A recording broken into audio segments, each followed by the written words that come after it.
إن الحمد لله نحمده ونستعينه ونستغفره ونؤمن به ونتوكل عليه ونعوذ بالله من شرور أنفسنا ومن سيئات أعمالنا من يهد الله فهو المهتد ومن يضلل فلن تجد له وليا مرشدا وأشهد أن لا إله إلا الله وحده لا شريك له وأشهد أن محمدا عبده ورسوله اللهم صل على محمد وعلى آل محمد كما صليت على إبراهيم وعلى آل إبراهيم إنك حميد مجيد اللهم بارك على محمد وعلى آل محمد كما باركت على إبراهيم وعلى آل إبراهيم إنك حميد مجيد إن خير الكلام كلام الله وخير الهدي هدي محمد صلى الله عليه وسلم وشر الأمور محدثاتها وكل محدثة بدعة وكل بدعة ضلالة وكل ضلالة في النار.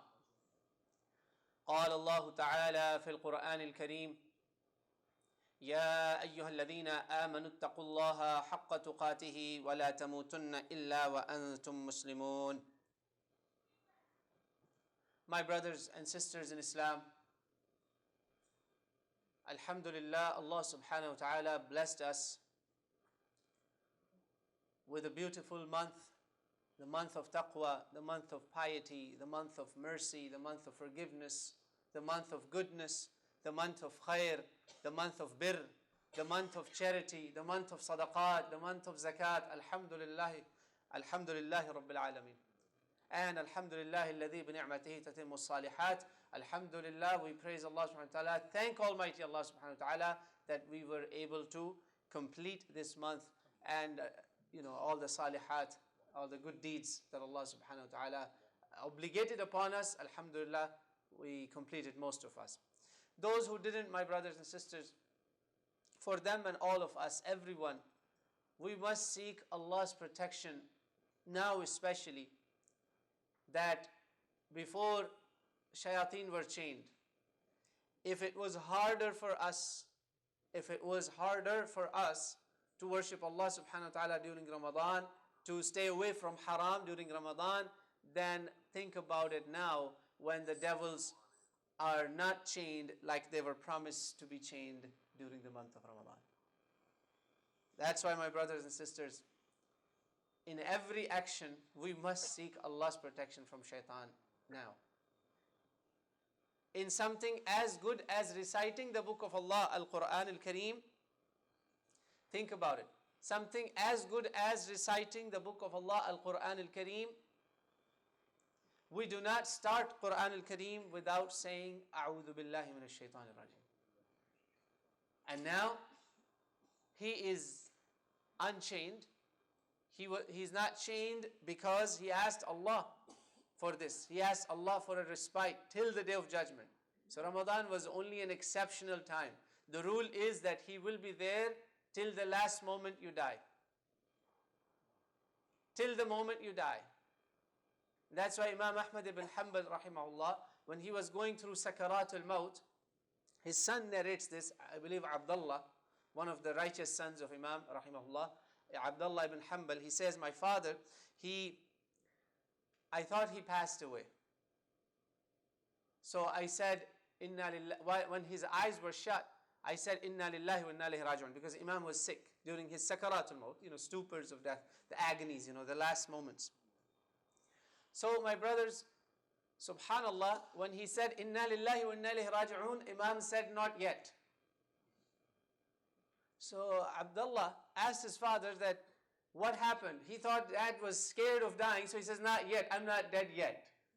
Don't say Inna lillahi yet. No, he said, no. You misunderstood this, son. See, Ahmad is Ahmad. And his son is his son. Ahmad ibn Hanbal said, when my eyes were shut, I saw shaitan. And he was literally biting his fingers and says, oh, I missed you, oh, I missed you. And Imam, had it been, astaghfirullah, some arrogant one among us, would have said, yes, I won. That would have been the trap of shaitan. What did Imam Ahmad said? No, not yet, you did not win yet. I am still alive. I am still alive, man. So shaitan is still here. He will be there till the day of judgment. That's the time he has asked. Till the last one of us is alive on this earth, he will not be held to account alongside with us. That is why Allah subhanahu wa ta'ala has reminded us in the Quran, believers, have taqwa of Allah as its due right is, and lest you not die except as Muslims, except in the state of Islam. That is why, my brothers and sisters, we are reminded repeatedly that Ramadan is not the only time for taqwa. Even after Ramadan, you have to live taqwa, you have to maintain that piety, you have to maintain a connection with Allah subhanahu wa ta'ala. Otherwise, even for a blink of an eye, if you are no longer under Allah's protection, what will happen? Shaitan will take you. And that's why we are taught many, many beautiful ad'iyah in the Quran and ahadith that will help us stay protected. But my brothers and sisters, all these ad'iyah cannot help us unless there is an action. That's why there is a saying, and it's a saying actually associated with Sayyidina Ali radiallahu anhu. He says, "Ad-da'i bila amal karrami bil qawsi bila watar." A da'i, the one who makes dua without an action, is someone who is shooting from a bow that has no water. Subhanallah. It won't reach the target, so dua will not be beneficial. So now is our time that we must stay strong on taqwa if we really want all those prayers that we were asking, all the good deeds that we were doing, to remain as accepted, inshallah ta'ala, and to continue receiving the answers of our invocations that we made to Allah subhanahu wa ta'ala. That's why, my brothers and sisters, Allah is saying, you must live and die on taqwa. You must live and die in the state of Islam. So Allah in Ramadan is the same that Allah is after Ramadan. Doesn't change. One of the problems we face is that Quran repeatedly warns us about is the muharramat, the things that are forbidden, haram things. Shaitan can easily penetrate through those. See, with a believer, the tricky thing is these haram things. They're well known, we know them, but subhanallah, we're tempted in this dunya so badly that we are distracted, and then we fall in the trap of shaitan right after Ramadan. Many. Astaghfirullah, I hope none of us, but many fall in that trap. Some in the smaller ones, some in the big ones. Think about it. Doesn't this happen? And the push is so huge that right after Ramadan, from the very first night of Eid, subhanAllah, there are activities and things that people plan, and even on Eid, where shaitan's trap becomes easier for us. And we easily fall for that trap. And Allah subhanahu wa ta'ala, that's why in the Meccan Quran, now we're coming to some, inshallah, things that we must stay away from. The big things, inshallah. Because if we stay away from the big things, there are a lot of good news for us. And then smaller ones, inshallah, will be easier. Inshallah ta'ala. Or sometime it works vice versa also. Big and small, sometimes don't draw that line. It's tricky. For instance, we may be thinking that slandering somebody, we may be thinking that, oh, it's just a gossip. But what did Allah say? وَتَحْسَبُونَهُ هَيِّنًا وَهُوَ عِنْدَ اللَّهِ عَظِيمٌ. You think it's something light, but in the eyes of Allah it is azim, it's big. So anything that is not liked by Allah subhanahu wa ta'ala, we must stay away from that, my brothers and sisters. That should be our goal.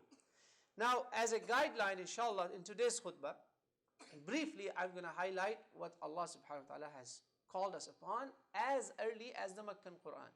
See, most of the do's and don'ts, haram, halal, come in the Medina surahs, Medina Quran. But there are some forbidden things, there are some harams that are so deadly that Allah subhanahu wa ta'ala reminds us of those, warns of those in the Meccan surahs of the Quran. For instance, let's start with this. This section of the Quran, some of our scholars call it 10 Commandments of Islam. Many of you have heard about 10 Commandments, right? Hands up, any hands? 10 Commandments, right? Jews and Christians believe in those. Our 10 Commandments, and we have more than 10 Commandments, inshallah. This portion, subhanAllah, last couple of years I did not address. I went on, it's recorded khutbah inshallah, Surah Al-Isra. Today inshallah, I'm going to highlight in Surah Al-An'am. Allah subhanahu wa ta'ala says, this is inshallah also going to benefit us. بعد أعوذ بالله من الشيطان الرجيم. Remember, أعوذ بالله من الشيطان الرجيم. Something as good as reciting Quran, you have to say what? أعوذ بالله من الشيطان الرجيم. Brothers, even through doing good work, shaitan can come and take you. You might be praying salah and you did not seek Allah's protection from shaitan. He may come and take you in salah. So you must start Quran with أعوذ بالله من الشيطان الرجيم. Even in salah, before Fatiha, أعوذ بالله من الشيطان الرجيم. You know there is a specific shaitan that Iblis has appointed to distract you from your salawat, to distract you in your salawat, in your prayers. His name is like Khanzab. Wow. A special shaitan who is here just to distract us now. So if you feel distracted right now, shaitan is working. Say أعوذ بالله من الشيطان الرجيم inshallah. Allah says بعد أعوذ بالله من الشيطان الرجيم بسم الله الرحمن الرحيم قل تعالوا come. Tell them come here. أتل ما حرم ربكم عليكم ألا تشركوا به شيئا وبالوالدين إحسانا. So it says, tell them, Muhammad sallallahu alaihi wasallam, come, let me tell you what your Lord has made, things that have made haram for you, things that you cannot go near. You can't even go near. Number one is do not make shirk. ألا تشركوا به شيئا. Don't make any association with Allah subhanahu wa ta'ala. Any shirk. وَبِالْوَالِدَيْنِ إِحْسَانًا. And then right after shirk, right after Allah's haqq, what is the haqq of parents? You must do good with them. Now, before I go to parents, shirk, most of you would be thinking, Alhamdulillah, we Muslims don't do shirk. We Muslims don't do shirk. But there is a shirk that is very penetrable and Muslims do fall for it. It's called ash-shirkul asghar. Scholars of Islam have termed it as the minor shirk. Wow. And you know the deadliness of shirk. Anything can be forgiven but not the shirk. And you know, subhanAllah, this Ramadan, when we were passing through the Quran, this word several times came. And it occurred to me, you know, tonight I'll tell people about it. Tonight I'll tell people about it. And subhanAllah, it just kept missing. And you did not hear any word or khatira or maw'iza about it. And this is a serious word. It's called tatayyur or tiyara. Tiyara is something where you either associate it with luck, associate things with luck, associate something with omens, associate something with a person, a being, or even home, you know, for instance, or wife. You say, oh, bad things have happened to me because of you. Or wife tells this to husband, since I got married to you, all the bad has come to me. This is called a tiyara. Back in the old days, they used to fly a bird, and for the direction the bird would go, they would guess the outcome of the future. That's called tiyara, from tayr, from the birds. And it exists even today with Muslims. In different form, not in the good, astaghfirullah, in the jahiliyyah form, but unfortunately, it in a very negative way, that it's a very sneaky way that this shirk exists among Muslims. And what did Rasul say about this? ثلاث مرات الطيرة شرك الطيرة شرك الطيرة شرك. And Ibn Mas'ud says وما منا إلا له. You know, some people think Prophet said that. وما منا إلا له. Tiyara, associating events with non-Allah, with other than Allah, is a form of shirk, right? Everything comes with the permission of Allah, with the will of Allah, with the decree of Allah, and yet we end up associating it with all these other factors, right? I did great in exam because I was lucky. Kids, I hope you're listening to this. Oh, because I was lucky. Oh, I did bad because it was my bad luck. See, luck, associating things with luck, is form of shirk. Many people didn't know that. Subhanallah. Maybe today is the right time for this because there's a lot of kids here. Are you paying attention on this? And Prophet said, Ibn Mas'ud says here, not Prophet, I researched on this part of the hadith. وَمَا مِنَّا إِلَّا لَهُ. This is the qawl of Ibn Mas'ud. He narrates the hadith. And he says further, it's a sahih hadith. Many, many books of hadith have it. He says, many of us, none of us can survive it except we fall for it. وَلَكِنْ, the hadith continues, وَلَكِنَّ اللَّهَ يُذْهِبُهُ بِالتَّوَكُّلِ. When you put a trust, complete trust in Allah subhanahu wa ta'ala, tawakkul on Allah subhanahu wa ta'ala, then it will go away. It will not come. Inshallah. Good? So this is a minor shirk that we must watch ourselves from. We were thinking, Alhamdulillah, we Muslims, we don't have any shirk. There is shirk. And Rasulullah has warned us about shirkul asghar. Watch out. And one of them is a tiyara, a very simple one. That is very sneaky and very tricky and people fall for it. La ilaha illallah. But tawakkul on Allah subhanahu wa ta'ala takes away from it. Takes it away. And look at this. Prophet taught us the action before the dua. Here, action is very important, then you make the dua. That first you have fixed the action, that inshallah from now on, I'm not going to do this type of shirk, and then what do? Then you make a dua. Allahumma la tayra illa tayruk, wa la khayra illa khayruk. There's no tayr except your tayr. There's no khair or goodness except your goodness. Wa la ilaha ghayruk. Simple dua, right? Simple dua that we must continue making, inshallah. Then we will not put tiyara or nahas. We call each other manhus also. There's a word, in different languages, Arabic and non-Arabic cultures. Right? I saw a smiling face of an Indian Pakistani brother. Manhus, very common. Oh, you manhus. We do that to each other. Astaghfirullah. That's shirk. That is shirk. Nabi is saying that, not me. Rasulullah is saying that. So Allah says, tell them, come, let me tell you what is haram for you. Shirk. Shirk is haram upon you. May Allah save us from all shirk. Al-akbar wal-asghar, zahir wal-batin, every kind of shirk. And then, وَبِالْوَالِدَيْنِ إِحْسَانًا. Father and mother. Allahu Akbar. Nabi sallallahu alayhi wa sallam has reminded us so much. After Allah, Quran and Hadith keeps on reminding us father and mother. And then father and mother 3 times. Ummuk. Who doesn't know that? Everybody knows that. Then your father. 3 times. Mother. Quran mentions mother. May Allah make you and I among those who fulfill, or at least try to fulfill, get closer to the huquq of our walidain. Nobody can reach 100%, but we can always try, inshallah. And we can make dua that Allah, before they leave this dunya, they're radi with us. Inshallah, because if your father or mother left angry with you, it's very difficult. May Allah make that thing easy for us, that our parents leave this dunya happy from us, inshallah. Because if they're happy, they will make dua and Allah will be happy, inshallah. They are your pathway to Jannah. Father is the door, mother is the paradise is beneath her feet, or in her service, meaning that.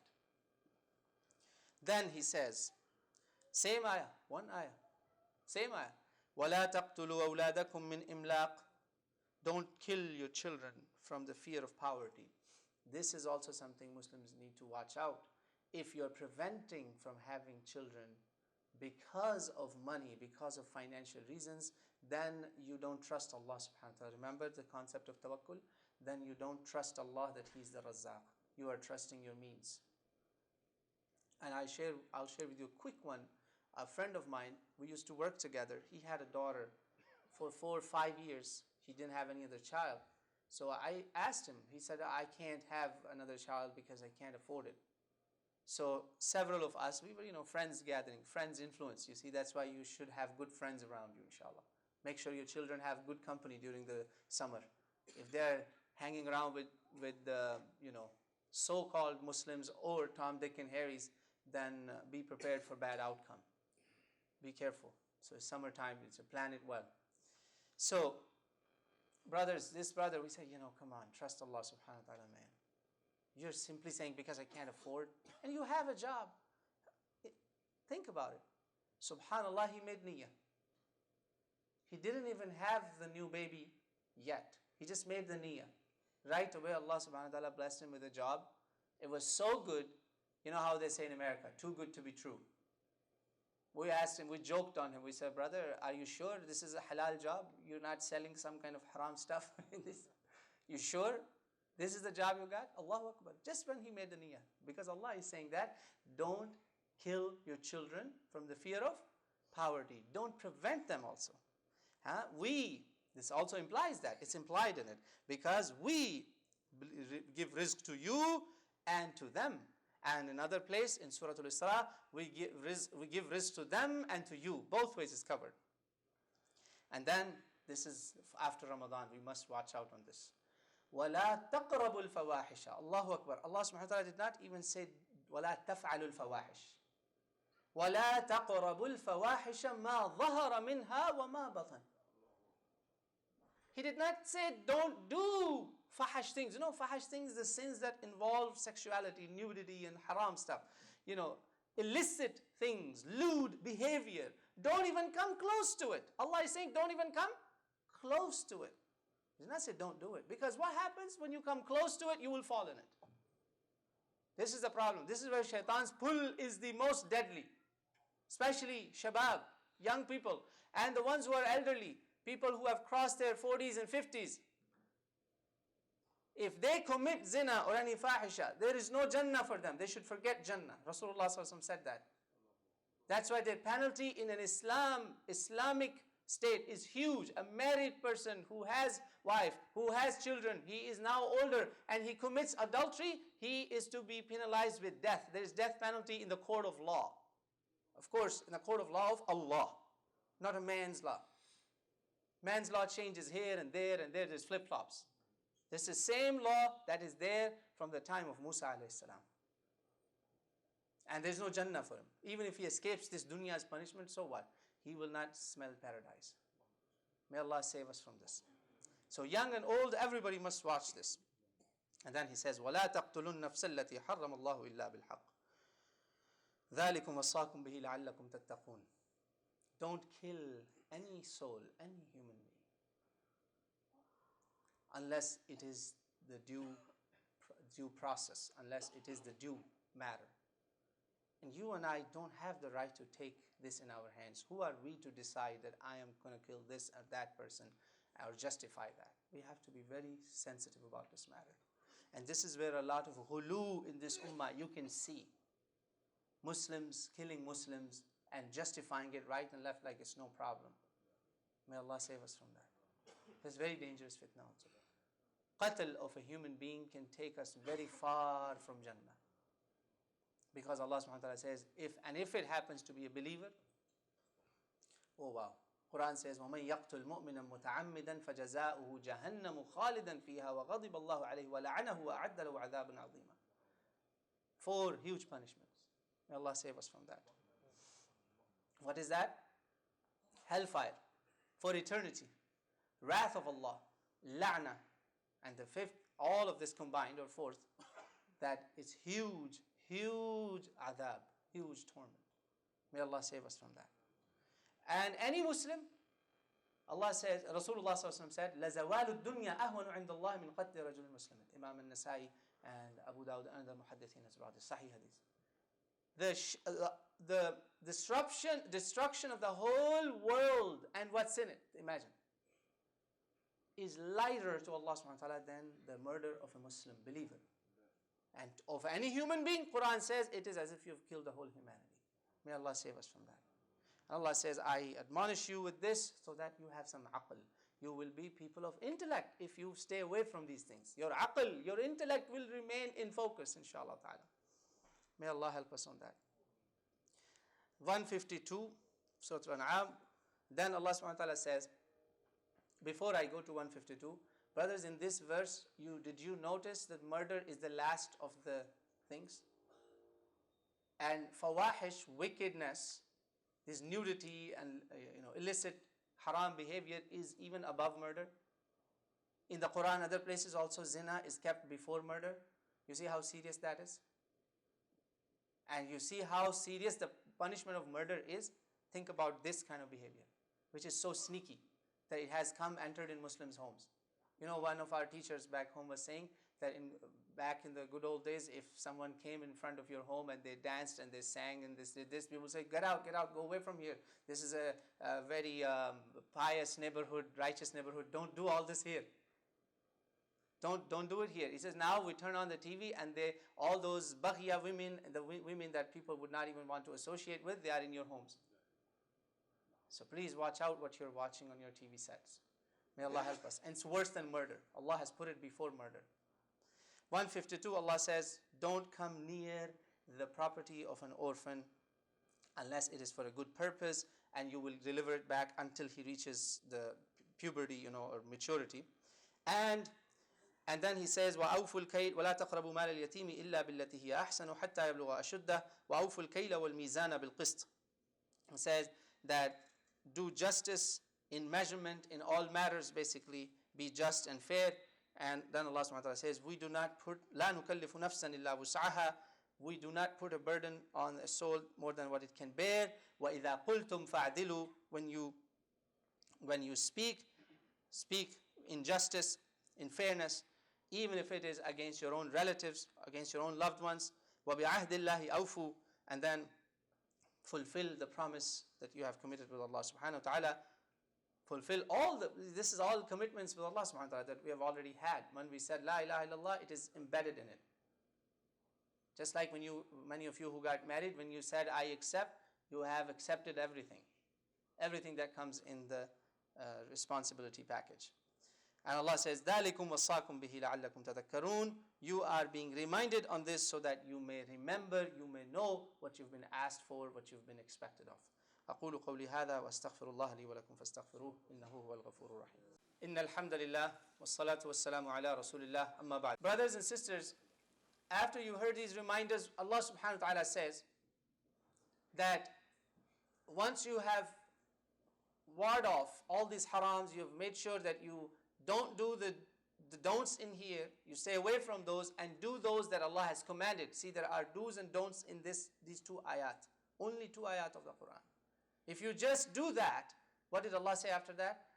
If you stay away from the ones I told you don't do, and if you do the ones I told you do, what's going to be the outcome? The third ayah, 153. وَأَنَّ هَذَا صِرَاطِي مُسْتَقِيمًا, and this is my straight path. Straight path. فَاتَّبِعُوهُ, follow this. وَلَا تَتَّبِعُوا السُّبُلَ, don't follow other paths. فَتَفَرَّقَ بِكُمْ عَنْ سَبِيلِهِ, it will take you away from the right path. ذَلِكُمْ وَصَّاكُمْ بِهِ لَعَلَّكُمْ تَتَّقُونَ. Allahu Akbar. This is how you maintain the taqwa, my brothers and sisters. If you want to maintain the taqwa, follow Sirat al-Mustaqim that we committed with Allah subhanahu wa ta'ala during Ramadan. Stay away from the harams and do the goods that Allah subhanahu wa ta'ala enjoined upon us. May Allah give you and I tawfiq. And if you go this way, that way, Prophet ﷺ once literally drew a straight line, and then he drew many, many lines, like right and left, several lines. He says, this is the path that takes you to Jannah. And on all of these, shaitan is waiting for you to take you to hellfire. May Allah save us from that. Allahumma ja'alna min ahli Jannah. May Allah make us among those who follow Salatul Mustaqim. My brothers and sisters, there's a lot of other important things that I have to discuss. Inshallah, next Jummah, hopefully, I will be covering some very critical topics. Please make sure you're here and we can discuss those. Let us make dua to Allah subhanahu wa ta'ala. A very special dua that with the barakah of that dua, hopefully inshallah, we will stay on goodness even after Ramadan. Allahumma inna nas'aluka fi'al al-khayrat. Oh Allah, we ask you to allow us to continue the good deeds. Wa tark al-munkarat, and leave the haram, leave the bad things. Wa hubb al-masakin, and love the poor, love the needy. وأن تغفر لنا وترحمنا, that have forgiveness upon us and forgive us and have mercy upon us. And وإذا أردت فتنة في قوم فتفتوننا غير مفتونين. Oh Allah, if you intend a fitna for this people, this place or other places, take us before they fall in that fitna. Allahumma ameen. ونسألك حبك وحب من يحبك وحب عمل يقربنا إلى حبك. We ask you your love of those you love, and love of those deeds that will earn closeness to you, inshallah. Allahumma ameen. We ask Allah subhanahu wa ta'ala to bless all Muslims, guide them to the straight path, and then we make dua, salawat on Prophet Muhammad sallallahu alaihi wasallam, because Allah orders us in the Quran, inna Allah wa malaikatahu yusalluna ala nabi ya ayyuhalladhina amanu sallu alayhi wa sallimu taslima. Allahumma salli ala Muhammad wa ala alihi kama hadaytana bih, wa salli ala Muhammad wa ala alihi kama istanqadhtana bih. Allahumma salli ala Muhammad wa ala ali Muhammadin salatan tashfa'u lana bihi yawm al-qiyamah wa yawm al-faqah innaka ala kulli shay'in qadir wa huwa alayka yasir. Aqim as-salah.